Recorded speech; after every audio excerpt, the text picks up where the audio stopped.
Assalamualaikum warahmatullahi wabarakatuh. Salam dan bahagia. Perkenalkan, kami calon guru penggerak angkatan 11 dari Kabupaten Kuningan. Saya sendiri Nelly Nurlela dari SDN Sindangku. Saya Diki Barela Pratama dari SDN 1 Cigesang. Saya Dadi Nuriana dari SDN Kertaungaran. Pada kesempatan kali ini, kami akan melaksanakan praktek coaching terkait tugas demonstrasi kontekstual modul 2.3 coaching untuk supervisi akademik. Selamat menyaksikan.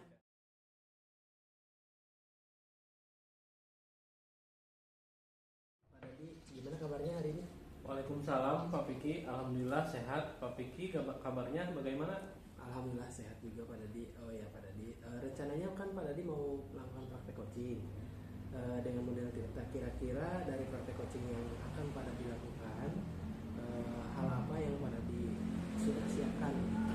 Oh iya, hal yang akan saya lakukan saat coaching tentunya saya sesuaikan dengan alur perintah.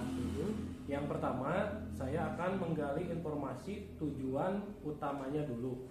Apa harapan yang ingin dicapai dari kegiatan coaching? Lalu yang kedua, saya akan mengidentifikasi masalah terkait masalah yang coaching hadapi. Setelah itu, menggali rencana aksinya dalam rangka mencari solusi atas masalahnya. Kemudian yang terakhir, saya akan menanyakan komitmen serta tanggung jawabnya seperti apa dalam melaksanakan rencana aksinya, sehingga dia dapat menyelesaikan masalahnya dengan potensi yang dia miliki secara mandiri. Baik, Pak Dadi, nanti kan praktek coachingnya itu dengan coach Bu Nelly ya. Saya akan mengamati dan menilai Pak Dadi menggunakan rubrik penilaian coaching. Iya Pak, supaya nanti saya bisa mengetahui apa yang sudah baik dan apa yang kurang baik yang harus saya perbaiki.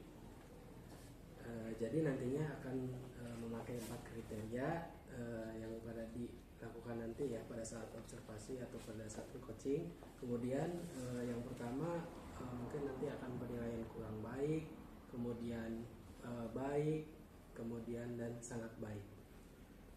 Iya Pak. Oke, terus kompetensi coaching apa yang Pak Dadi akan kembangkan gitu, pada saat nanti proses coaching tersebut? Jadi kompetensi coaching yang ingin saya kembangkan adalah kehadiran penuh Pak. Mendengarkan secara aktif dan memberikan pertanyaan berbobot kepada coach agar saya dapat mendorong coach saya untuk menemukan solusi atas masalah yang dihadapi. Agar nantinya observasi yang dilakukan lebih fokus lagi, kira-kira dari ketiga kompetensi coaching tersebut yang lebih spesifik, kompetensi mana yang akan menjadi fokus dikembangkan oleh Pak Dadi, dan hal apa saja yang akan dilakukan untuk mengembangkan kompetensi tersebut? Dari ketiga kompetensi coaching yang akan saya kembangkan tersebut, saya akan lebih spesifik fokus untuk mengembangkan kompetensi kehadiran penuh Pak. Di mana yang pertama saya akan fokus menyelesaikan permasalahan yang coach hadapi. Yang kedua, saya akan menatap lawan bicara saya yaitu coach saya. Yang ketiga, saya tidak akan melakukan aktivitas lain selain aktivitas coaching. Dan yang terakhir, saya akan menyimak apa yang akan disampaikan coach saya. Nah, kira-kira indikator ketercapaian atau keberhasilan dari tujuan pengembangan yang ingin oleh Pak Dadi inginkan begitu, kira-kira apa itu? Baik, indikator keberhasilan dari kegiatan coaching ini adalah coach mampu menyelesaikan permasalahannya berdasarkan pemahaman, kemampuan dan kompetensi yang dimiliki. Seorang coach dikatakan berhasil melaksanakan coaching jika coach mampu menggali ide dan potensi coach dengan baik tanpa memberikan bantuan ide atau solusi dari permasalahannya. Baik Pak Dadi, kalau begitu kapan kegiatan coaching ini akan Pak Dadi lakukan? Jadi kebetulan hari ini sudah janjian sama coach saya, Pak. Iya. Jadi nanti Bapak bisa melihat dan mengobservasi kegiatan coaching yang saya lakukan untuk mengetahui kompetensi coaching mana yang sudah berkembang atau belum pada diri saya selaku coach. Siap Pak Dadi. Setelah saya mengamati percakapan Pak Dadi dengan coaching, nanti saya akan menyampaikan ketercapaian dari pengembangan kompetensi coaching yang Pak Dadi harapkan. Kalau begitu, mangga Pak Piki bisa masuk ke ruangan dulu sambil menunggu coachnya datang, Pak. Baik. Terima kasih, Pak.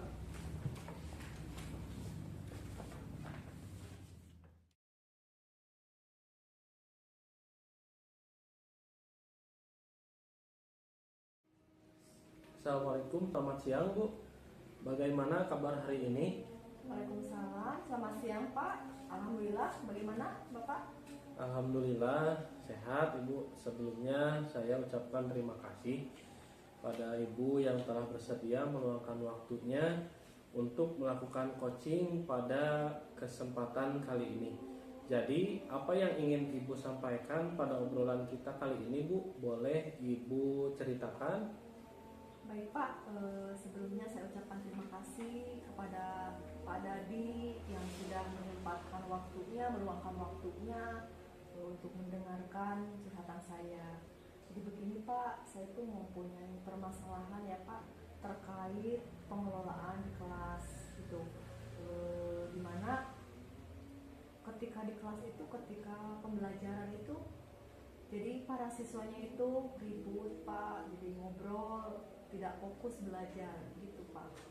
Baik, jadi lebih kepada proses pembelajaran ya Bu? Iya Pak. Di mana beberapa anak murid Ibu sering tidak memperhatikan saat proses pembelajaran, bahkan mereka asik mengobrol dengan kawannya sehingga Ibu ingin sekali meningkatkan kompetensi Ibu dalam mengelola kelas. Begitu ya Bu? Betul sekali Pak, itu yang saya rasakan ketika di kelas. Baik, sebelum kita mengobrolkan, saya mau tanya kira-kira apa sih yang Ibu inginkan dari obrolan kita kali ini? Ya Pak, saya ingin dari obrolan kita kali ini saya mendapatkan solusi tentunya terkait permasalahan yang saya dihadapi mengenai pengelolaan di kelas. Gitu Pak. Baik, Ibu tadi menyampaikan ya bahwa ada beberapa masalah yang dihadapi saat proses pembelajaran Ibu, sehingga Ibu ingin meningkatkan kompetensi Ibu dalam mengelola kelas. Nah, apa tujuan Ibu dalam meningkatkan kompetensi tersebut?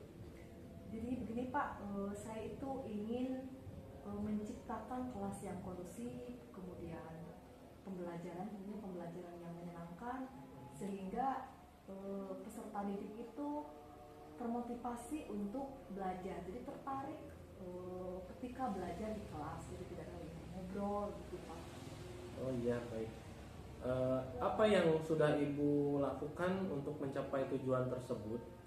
Jadi saya tuh terkait masalah itu ya Pak, saya itu sudah mencoba beberapa kali berbagai metode pembelajaran yang sudah saya coba, tetapi yang saya rasakan belum ada yang benar-benar efektif gitu Pak, yang saya rasakan.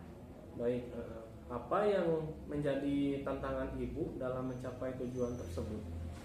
Saya saat ini masih merasa kesulitan ya Pak, bagaimana mengendalikan siswa di kelas yang memang ngobrol ya Pak, kemudian ketika pembelajaran berlangsung itu dan tidak memperhatikan saya ketika saya menyampaikan materi pembelajaran di depan kelas.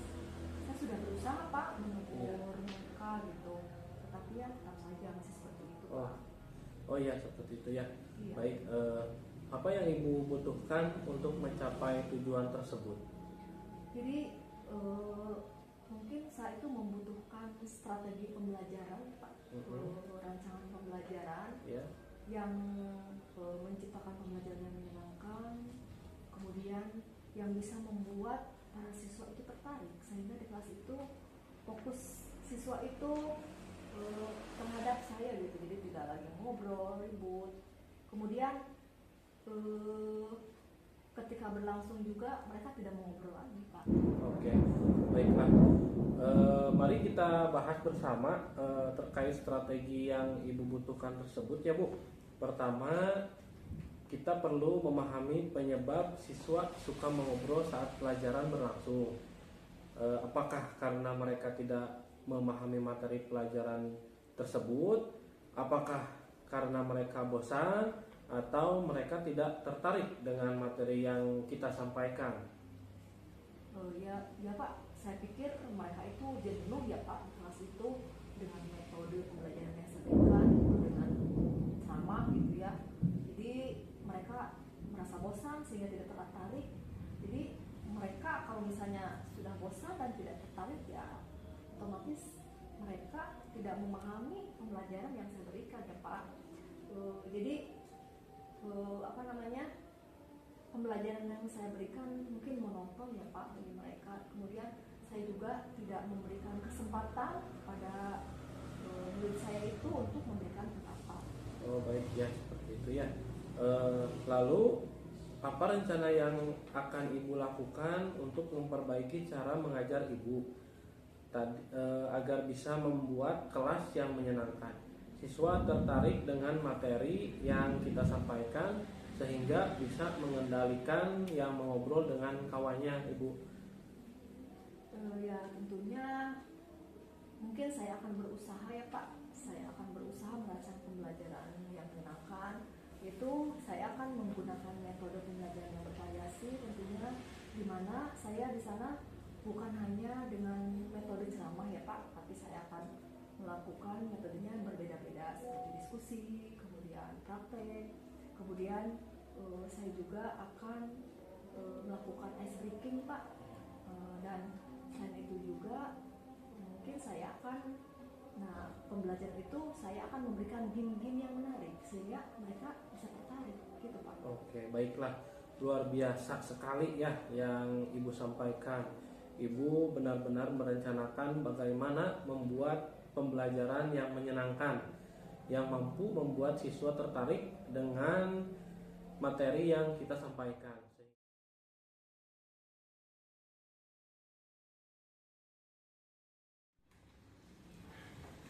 Nah, Pak Dadi sudah melaksanakan coaching dengan coach. Bagaimana sih? Alhamdulillah hasilnya baik Pak. Coach saya sudah menemukan solusi atas permasalahan yang dihadapinya. Alhamdulillah, kalau begitu langsung saja kita bahas analisis yang kita bicarakan di awal. Tadi apa yang pada dilaksanakan terkait tercapaian pengembangan kompetensi coaching. Kemudian tadi Pak Dadi juga sudah menyampaikan di pra observasi yaitu di awal, dan Pak Dadi juga sudah melakukan tercapaian indikator dari Pak Dadi yang disebutkan tadi di pra observasi.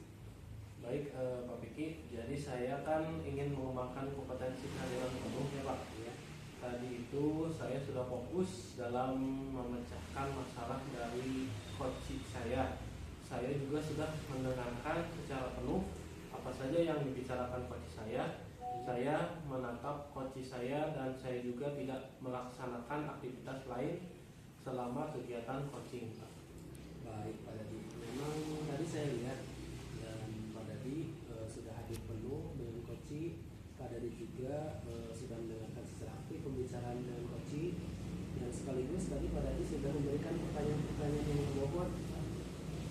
Kemudian tadi juga Pak Dadi sudah melaksanakan kegiatan coaching yang saya nilai sudah sangat baik. Baik, terima kasih Pak Piki sudah menyampaikan penilaian atas kegiatan coaching saya tadi Pak. Sama-sama Pak Dadi, setelah kegiatan coaching tadi, kira-kira rencana Pak Dadi ke depannya untuk kompetensi coaching mana yang ingin lebih dikembangkan? Jadi kompetensi coaching yang saya akan kembangkan lagi adalah kompetensi memberikan pertanyaan yang berbobot kepada coach saya sehingga coach saya bisa terdorong untuk menemukan ide atau solusi atas permasalahannya Pak. Baik, selanjutnya apa langkah-langkah Pak Dadi untuk mengembangkan kompetensi coaching, kompetensi memberikan pertanyaan-pertanyaan yang berbobot tersebut? langkah-langkah yang akan saya lakukan, yang pertama adalah saya akan melakukan refleksi diri untuk mengetahui kekurangan apa yang ada pada diri yang harus saya perbaiki Pak ketika melakukan coaching. Kemudian selanjutnya dari hasil refleksi ini saya akan mencari referensi bagaimana cara melakukan coaching yang baik, bagaimana cara memberikan pertanyaan berbobot, atau nanti kedepannya saya akan belajar public speaking yang baik, atau bisa juga belajar dari orang lain yang sedang melakukan praktik coaching Pak. Jadi Pak Dadi akan mencari referensi dulu begitu ya. Iya. Kemudian belajar public speaking, kemudian belajar pengalaman dari coaching orang lain. Kemudian kira-kira kapan tuh Pak Dadi bisa melaksanakan rencana ini? Saya akan melaksanakan rencana tersebut secepatnya Pak, mencari referensi di Google, YouTube, atau media lainnya, kemudian akan mengikuti kegiatan public speaking begitu ada waktu longgar dan ada yang menyelenggarakannya Pak. Ya, jadi kapan Pak Dadi akan melaksanakan praktik coaching lagi setelah kita melaksanakan coaching ini? Insya Allah kalau ada teman yang diminta di coaching, saya siap dan bersedia Pak. Mudah-mudahan apa yang praktik coaching yang akan Pak Dadi lakukan nanti bisa semakin lebih baik lagi. Amin. Terima kasih Pak Piki sudah berkenan mengobservasi kegiatan coaching saya hari ini. Sama-sama Pak Dadi. Kalau begitu saya mohon izin undur diri dulu ya. Terima kasih kesempatannya pada kesempatan ini ya. Sebelumnya saya ucapkan terima kasih. Siap.